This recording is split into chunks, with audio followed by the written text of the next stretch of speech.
Hello, everyone, and welcome to Episode 7, our Round 1 review of the Northwest Conference for CBL.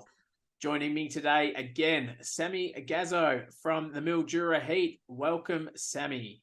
G'day, Matt. Thanks again for having me. And big difference from last week. I can see you've done the hair this week, so I thought I'd do the same. I'd take the hat off and just do my hair today, my get out of bed hair. Thank you for noticing, Sammy. It's taking a little bit of time to do the hair today. So let's kick it off with the Northwest men. Kyneton hosted Macedon Rangers but couldn't get the victory. How did you see this game going?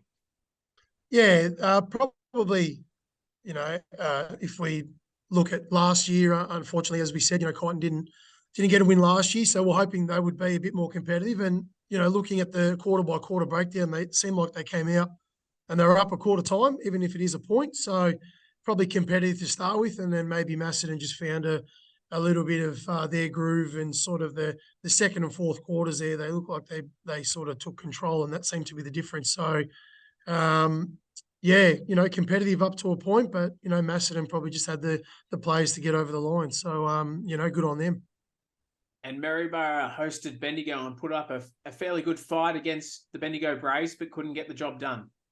Yeah, similar sort of thing. It looks like it was competitive there for a couple of quarters, but it seems like that second quarter, they 11 points with an 8-point differential at the end, 12-point differential at the end. It sort of seems that was the difference there, that second quarter. But also seems like Lockie O'Brien had a bit of a night there as well, with 24 points. So seems like maybe the player of the night, he might have been the difference in the end.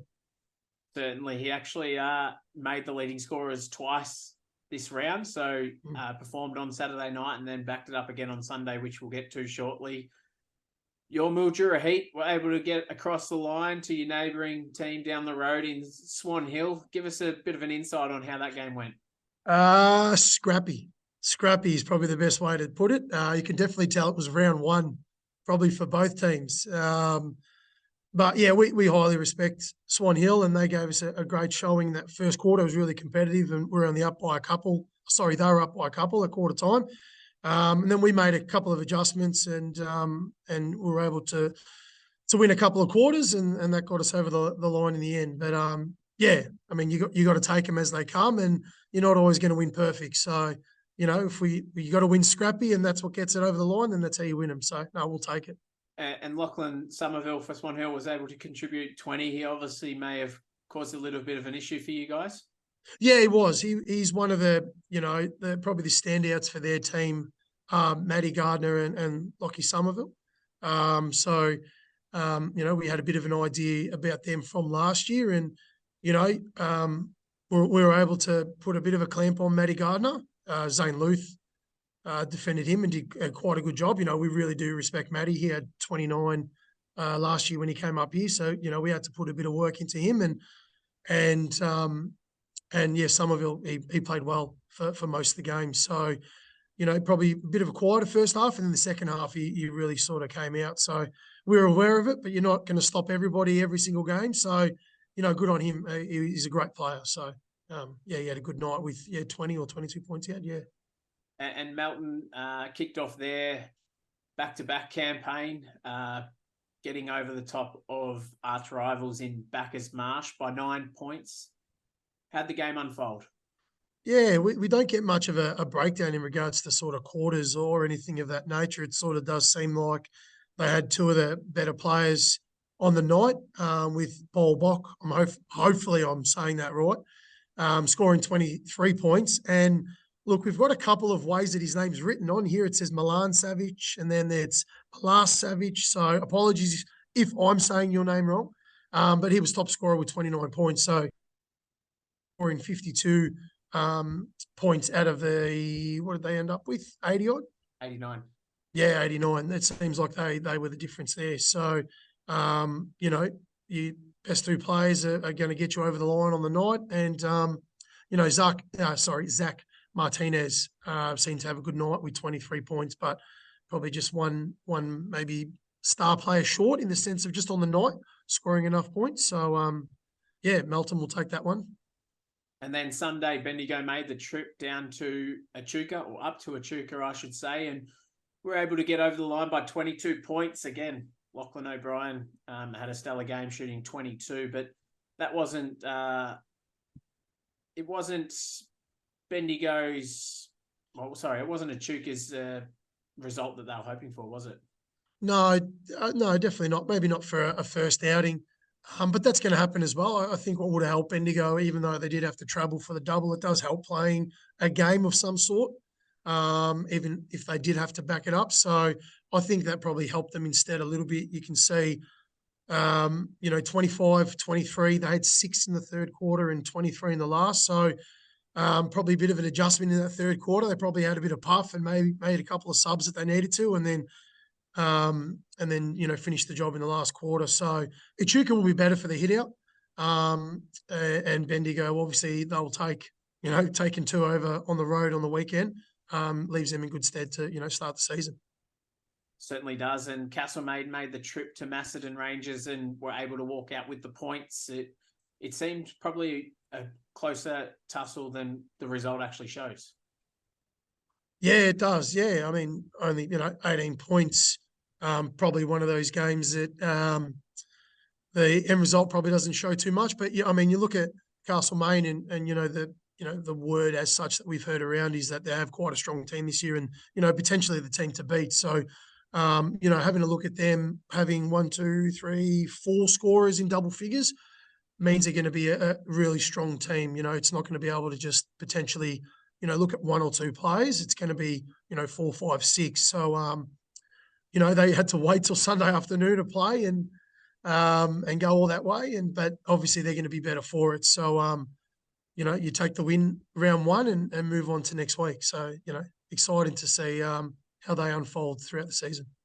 Certainly will be. And obviously the round 1 ladder shows Mildura being on top after having that big win against Swan Hill, followed in second place Castlemaine, and then Bendigo, Melton, Macedon, all the 5 teams that have hit the winners list in round 1. Shortly followed in 6th is Bacchus Marsh, Maryborough, Echuca, Swan Hill, and rounding it out is Kyneton. So it'll be interesting after round 2 to see where the ladder stands after all teams have pretty much played multiple games, and we should get a bit of an idea of who the contenders are and who potentially are going to battle for the upcoming season. Yeah, definitely. It'd be nice if it stayed that way, but I don't know if it will. But we'll take that. We'll take that for this week, and we'll just see how we go. That's it. Let's have a look at the women, which saw on Saturday Kyneton getting the win over Macedon Rangers 71-57, and our MVP from last season, Michelle Fletcher, contributing 17 points in that game. Yeah, it seems as if they started off on the right foot. I mean, we'll go through it later, but taking 2 from 2, and like you said, Michelle Fletcher top scoring there with looks like Alex Strawhorn. I hope I'm saying that correctly, but yeah, it just seems like a couple. Macedon had to visit them. It's a rivalry game, probably a bit more on the low scoring side, but Kyneton take the win to start with, and the MVP might be trying to go back to back with that award. She possibly is. And obviously Maryborough hosted Bendigo and couldn't defend the home court. However, their new coach in Faith McKenzie did all she could, shooting 27 points. That game probably wasn't the matchup and the result that we sort of expected. It was probably a bit bigger. Yeah. Yeah, but we also did know that Bendigo were going to be quite tough this year, coming off the year they had, again, having 1, 2, 3, 4 players in double figures, and Lavinia Cox, showing out with 33 points, looks to potentially be the difference here. So you expect Bendigo to be strong again, and probably just sent a bit of a message maybe to the rest of the league, potentially with that first game, but we do know how they went on the Sunday. So, yeah. I think Kyneton were ready for him on the Sunday, but anyways, yeah. Definitely. And we had Swan Hill travel up to Mildura, and Mildura obviously able to get it done at the hot house, and Lara Burrows must have had a night.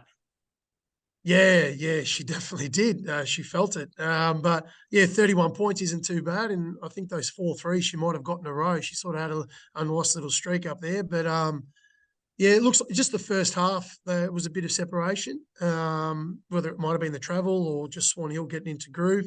First half sort of did seem to be the difference where Lara and Ava were doing quite well and just, just separating the two teams really. And then the second half, just everyone sort of, I think Swan Hill got a bit more feet and they went through, got a bit more familiar with everybody on the team. But by that stage, most of the damage had been done. So I guess the girls will take the women's team will take a win the first round. It's a good way to start the season. And Melton, similar to the men's, were able to get over the line against Bacchus Marsh by 9 points, and Ella McLeod shooting 24 obviously set the tone for the Thoroughbreds. Yeah, she did. Yeah. Again, we don't get much of a breakdown here, but 24 points. And then you got Al Price there who had 18, Emmy Moran as well, having 12. So those three players, scoring those sorts of figures does help. So yeah, they do seem to be the difference. But on the other side for Bacchus Marsh, seeing Layla Iglesias, hopefully I've said that correctly, having 29 points. Looks like she really, did as much as she could to try and pull Bacchus Marsh across the line. But we know those rivalry games are always going to be tough. So be good to see how Bacchus Marsh go through the year, and Layla might be a player we'll have to keep watchful. Certainly, maybe. And then we moved to Sunday where we had Kyneton defeat Bendigo Braves on Kyneton's home court, and Alexandra Strawhan shooting 30. That's a pretty good individual performance.